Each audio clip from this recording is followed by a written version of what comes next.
résumé des épisodes précédents. Ça y est, entre Heidi et Evgeny, c'est une affaire qui roule. La vache s'est sentie pousser des ailes, et le canard qui planait on sait pas trop où, a accepté de redescendre sur le plancher des vaches. Ils s'aiment. C'est beau comme ils s'aiment. Et nos autres petits couples alors? Certes, Alan et Albumine sont réconciliés, mais l'enfant tant attendu tarde à se manifester. Quant à Betty et Pinchot, s'ils veulent un jour être heureux ensemble, il faudra bien que l'un d'eux se décide à faire un grand pas. Mais, tiens, Pinchot nous aurait-il entendu? Tout de suite, sur Potlatch.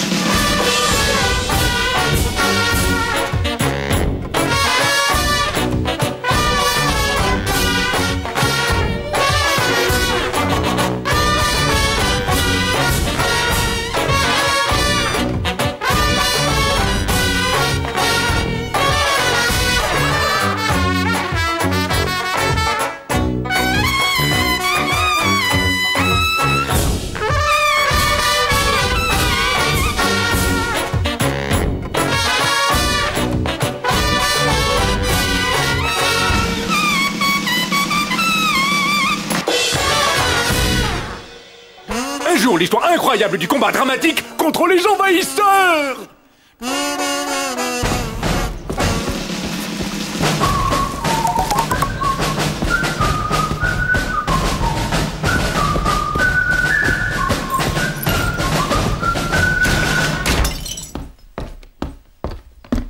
Cassandra, Heidi, j'ai l'honneur de vous demander la main de votre sœur. Ouh, tu sais, Pinchot, ça fait longtemps que ce que fait la main de ma sœur ne me regarde plus. Betty, veux-tu m'épouser? Dis oui, vas-y, dis oui. Alors, hé, tu réponds quoi? Un jour, j'ai demandé à une femme « Est-ce que tu veux m'épouser ?» Elle a fait comme ça. Elle avait compris « Est-ce que tu veux m'épouster ?» J'ai pas insisté. Mais attends, Pinchot, tu déboules le petit déjeuner pour me demander en mariage, je peux pas me décider comme ça? Si, j'étais en droit d'attendre un cri du cœur. Puis de quel droit t'étais en droit d'abord? Parce qu'on s'aime. C'est vrai, vous vous aimez? Non mais c'est pas une excuse pour me tomber dessus avec une demande en mariage en forme d'ultimatum. Oh, c'est pas un ultimatum. C'est ton ultimatum. Betty, arrête de faire l'idiote et dis oui. Tu me dictes mes réponses? Alors si on se marie, tu vas tout le temps me dire ce que je dois dire, penser, ressentir? C'est ton côté latino à l'ancienne qui ressort, c'est ça? Alors c'est non? C'est sûrement pas oui comme ça. Betty, c'est fini. À partir de maintenant, tu es pour moi une vache anonyme dans les troupeaux. Une fille sur laquelle je ne me retourne même pas. Betty, tu m'es indifférente. J'en ai autant à ton égard. Machin! Pinchot, je peux te demander une chose? Puisque tu t'en retournes, tu peux nous jeter des poubelles au passage. Comme ça, tu seras pas venu pour rien. Toi aussi, tête poubelle. Quelle corvée, hein? Ah, les filles, ça va avec votre manie d'être jamais contente. C'est si compliqué que ça de faire 300 mètres avec un seau? Faut se prendre la tête pendant 3 jours? Ça te plaît pas? T'as qu'à rester chez toi, toute seule. Non, mais dis donc, et on me parle pas sur ce ton, moi, hein? Tu t'es engrondé avec Betty ou quoi?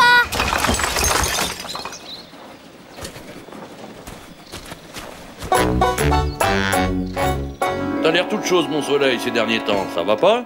Je me sens les énergies un peu basses. Bah, mange. Ils sont énormes, papa! Tu as un peu exagéré, Nina. Et quand même, c'est super gros pour des cafards. J'ai l'impression qu'il y en a un qui me regarde. Faut faire quelque chose. Qu'est-ce qu'on pourrait faire? On pourrait faire une réunion. Alors voilà, il y a un problème à la décharge d'ordures. Il semble que les cafards y prolifèrent. Ils sont énormes avec des antennes monstrueuses et des yeux rouges et des grosses bouches baveuses pleines de dents de requin. C'est très exagéré. Mais s'ils sont là, c'est à cause de nous. Il faut leur faire une place, ils ont besoin d'amour. Tout le monde a besoin d'amour. Non, pas Betty. Je suis sûre qu'Evgeny a une solution. J'ai un produit que les égyptologues antiques utilisaient pour neutraliser les scarabées qui pullulaient hors des momies. Qui est pour neutraliser? Si vous voulez faire du mal à ces cafards, il faudra me dératiser avant.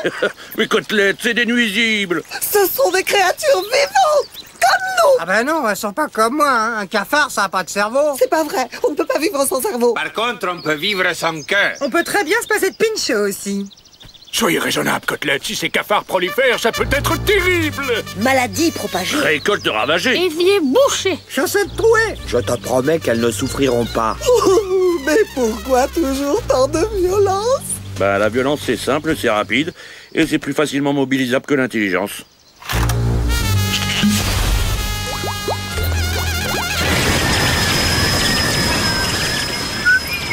Dis donc, c'est du concentré.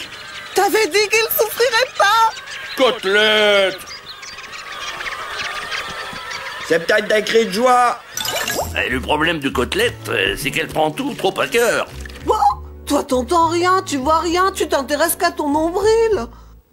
Et même ton nombril, t'arrives plus à le voir. Alors ça, c'est un coup bas. C'est fini. Bon, vous venez arroser ça à la maison? Ah ben je veux, ouais. Ça va faire bizarre sans Betty. Oh, elle peut venir, ça m'est totalement indifférent.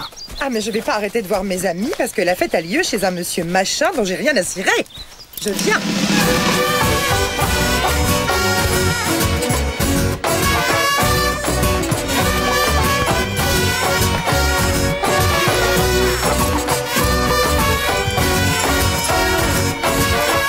Toi qui crois à la réincarnation, bah dis-toi que ces cafards vont peut-être devenir des papillons. Des gros papillons marrons et luisants. Mais nous, en quoi méritons-nous d'être réincarnés? Bah, on peut rester cochon pendant encore quelques vies, non? C'est pas bien, cochon? Si au moins tu devenais un meilleur cochon, plus ouvert au monde, plus tendre. Mais je suis tendre, mon soleil. Je suis largué, là. Non, non, tout te débrouille très bien. Waouh! Votre attention, s'il vous plaît. Les cafards ont envahi notre maison. Oh la vache, ça craint. C'est terrible, il y en a partout. On dirait une invasion de sauterelles. Ouais, c'est trop top. C'est la faute au canard aussi. Monsieur a une solution à tout, mais avec lui, il n'y a pas de solution sans problème. Cassandra, n'accuse pas Mamour sans preuve. Les cafards ont résisté aux produits. C'est un signe. Ouais, c'est le signe que les plans d'Evgeny sont souvent foireux. Non, ça veut dire qu'il nous faut apprendre à vivre ensemble. Dans mon étable? Tu as été choisi. Oh la vache, il gonfle. Ils explosent en popcorn. Les malheureux. On dirait de la morve. Du vomi de fourroncle. De la soupe. Eh ben, et moi qui avais juste passé la serpillière. Je comprends pas comment tu peux supporter ça. Bah, au contraire, je me réjouis à l'idée que ça aurait pu se passer chez nous. Moi, le malheur des autres, ça me fait sentir plus fort. À quoi? Côtelette! Et à part les deux qui viennent de se défiler, je suppose que tout le monde sera ravi de nous aider à nettoyer. Ça sent vraiment si fort que ça? Va peut-être falloir aérer quelques jours. On vous hébergerait bien, mais en ce moment, Albumine et moi, on essaie de faire un enfant, alors on dort tout le temps. Oh là là, on se couche à toute heure et crac, on s'endort comme des souches. Bon ben, puis comme c'est mon produit le responsable, je vais vous prêter ma yourte. Oh là non, si je m'installe dans ton foutoir, je vais tout ranger, tu vas pas supporter. En tout cas, vous inquiétez pas pour moi. Je peux me débrouiller toute seule. Ça, personne n'en doute. Quelqu'un a parlé? Ah non, j'ai dû me tromper, c'était personne. Finalement, c'est le mieux. Tu prêtes ta maison et tu viens t'installer avec Heidi et moi. Eh, ben roucoulade, Evgeny. Et tiens bien la chandelle, Pinchot. Jeune homme mignon, sympa, brillant, qui habite provisoirement chez Pinchot, un lama sympa, mais qui possède qu'un lit d'amis.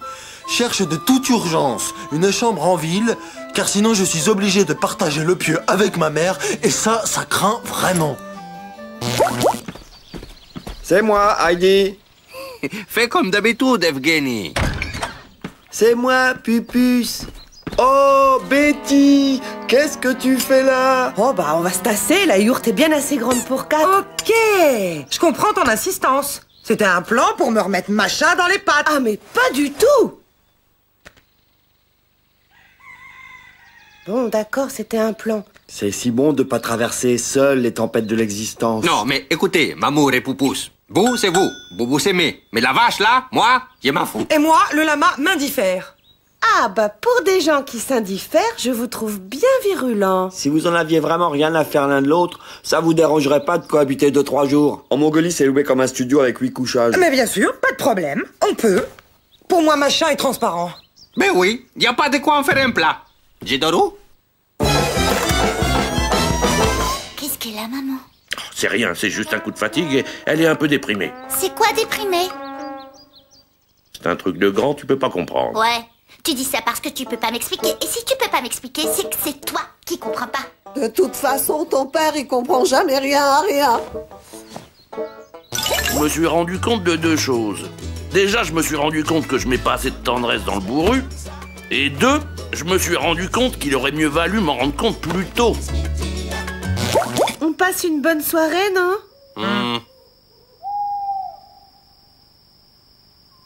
C'est quand même incroyable, cette histoire de cafard, non?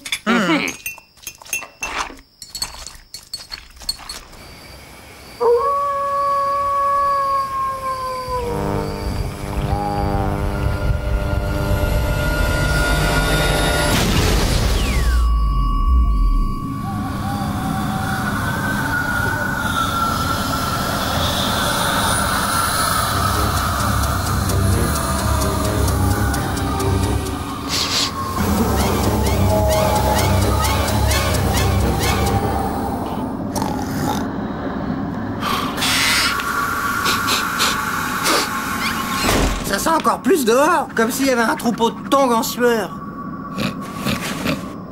Mais d'où ça pue donc tant? Oh! Désolé de vous déranger, mais c'est la panique, les cafards morts se sont mis à puer, c'est super toxique, tout le monde va s'abriter dans la cave de Monsieur Tanguy!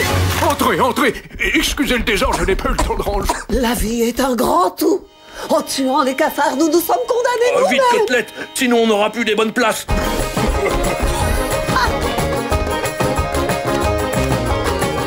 Cassandra, nous allons avoir le temps de faire un Scrabble d'enfer. Comme quoi, un malheur n'arrive jamais seul. Ah, voilà nos moutons. Bonjour, Monsieur Tanguy. Bonjour. Eh bien, tout le monde est là. Personne n'aurait une lumière? La lumière, bien sûr. Il y a un interrupteur près de la porte. J'y suis! Je l'ai!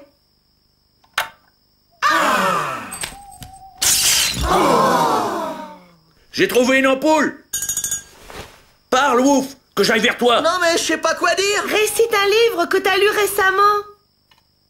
Allongée devant la cheminée, Plus fort, ouf! Tatiana souriait. Et sous les assauts des flammes, son opulente poitrine semblait danser. Elle promena sur ses lèvres Votre une main, langue monsieur Tanguy. noircie par le caviar et siffla d'une voix rauque. Pas besoin de faire le siège, dit Tatiana. La forteresse se rend. J'y suis. Tu peux arrêter. Ah non! Oh bah si. Esmeralda n'est pas là. Ah, je vous jure, il m'aura tout fait celui-là. Je vais le chercher. Evgeny. Mais tu vas t'intoxiquer? Je peux retenir ma respiration 1 heure. C'est un vieux truc de chamanungouche. Ne t'inquiète pas, Pupus. J'ai confiance, Mamour. On fait un Scrabble? Mort. Oui, mais tu pouvais écrire espoir. Bah ma côtelette. Ça fait 1 heure qu'il est parti. Gros poumon, la volaille. Je vais le chercher. Je t'accompagne. Je viens avec. Je te préviens, si tu espères que le danger va nous rapprocher, t'en seras pour tes frais. Manquerait plus que ça. Super, j'en tiens. Méchoui.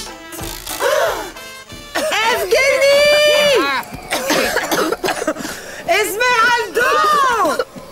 Evgeny! Ah, ça brûle les poumons, hein! Evgeny! Esmeralda! Non! Evgeny est là!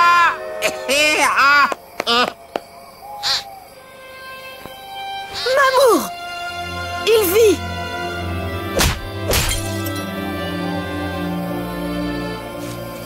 Pupus, c'est le nuage toxique qui agit sur mon cerveau. Faut retourner s'abriter. Esmeralda! ici. Oh.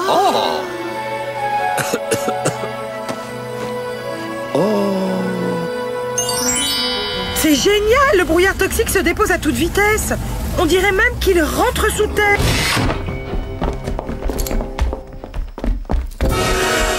Quelle horreur! Ça va, ils ne sont que profondément endormis. En fait, dans le texte, il y a une annexe où il y a une note avec un astérisque qui renvoie à un alinéa qui dit que si le produit est utilisé sur autre chose que du scarabée de momie, ça va produire une fumée qui endormira les gens pendant 100 ans. 100 ans? Mais qu'est-ce qu'on va faire pendant tout ce temps? Et on scrabble. Oh, bah vous êtes là! Esmeraldo! Chévere. Esmeraldo, tu vas devoir être très courageux. Quoi? Qu'est-ce qui se passe? Esmeraldo, ta mère va dormir pendant 100 ans. Cool!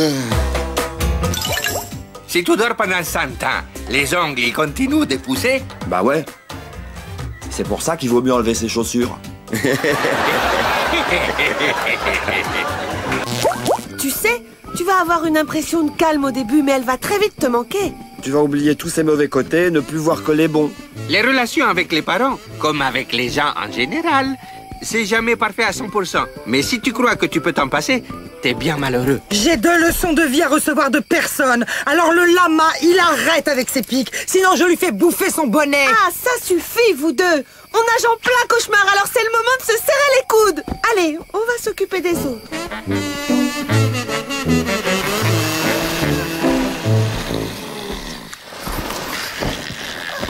Faut vraiment leur brosser les dents?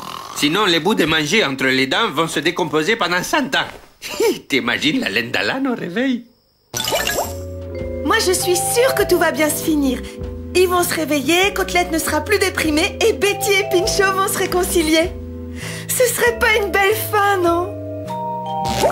Hein? Qu'est-ce que... Où suis-je? Et moi? Et moi? Encore un peu de deux. Sommes-nous au paradis? Personnellement, j'imagine le paradis beaucoup mieux rangé. Réveille-toi, Alan. Et puis soudain, on a senti comme une odeur et tout le monde s'est endormi. C'est Gabi qui avait pété. C'est vrai? Ah, tu plaisantais? Il plaisantait. Comme l'air est pur. Et le ciel, si bleu. Et l'herbe si verte. Tout est un peu planté sur les 100 ans. C'est que le produit est périmé depuis 2000 ans. Alors, forcément, il a un peu perdu de sa puissance. Je me sens toute regaillardie, moi. Tout le monde est réveillé, Côtelette va mieux. Il en faut peu pour que tout le monde soit heureux. T'inquiète pas, je sais comment rendre ta sœur heureuse.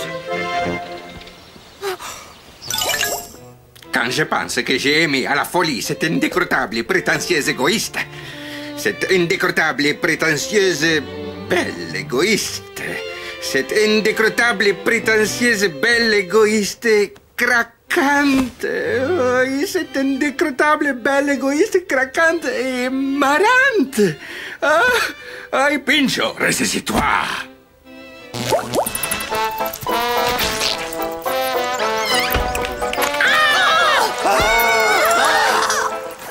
C'est un miracle. Là, je prends les choses en main et tu vas voir l'état du miracle dans 1 heure. Non, ne leur fais pas de mal. Alors Pinchot saisit sa flûte et se mit à jouer. Et dans un grand silence, les cafards quittèrent les maisons et suivirent Pinchot. Devant les tables, les vaches étaient là. Pinchot fit une pause pour récolter leurs cafards. Il regarda Betty. Mais où emmènes-tu les cafards, Pinchot? Au Pérou. Au Pérou. Il est là-bas de vastes champs où ils seront accueillis à bras ouverts par nos cucarachas. Tu retournes au Pérou? Mais qu'est-ce que tu vas y faire? Je sais pas, plus rien ne me retient ici. Tu peux rejouer? Parce que là, tu tiens plus tes cafards, hein, c'est la débandade. Et c'est ainsi que Pinchot nous a quittés, entraînant dans son sillage une nuée grouillante qui rythmait la cucaracha en faisant fritch avec les pattes. Pars avec lui ou demande-lui de rester. Allez, dis quelque chose. Bon voyage, Pinchot.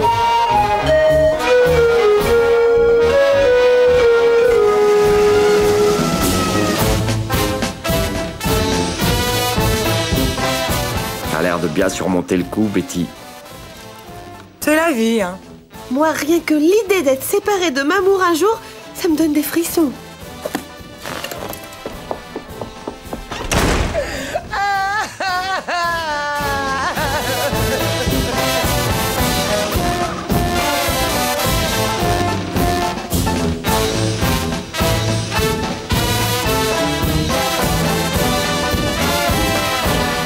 Ceci dit, je sais pas ce qui vaut mieux.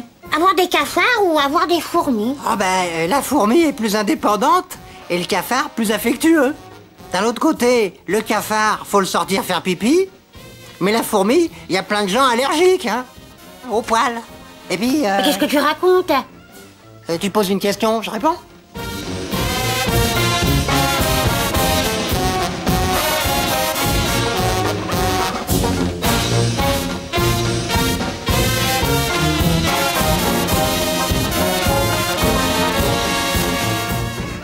Tu me prêtes le bouquin que t'as lu, celui avec Tatiana? C'est que c'est plus très lisible. J'ai pris plein de notes et surligné plein de passages. Non, mais ça me dérange pas. Mais moi si. Un peu.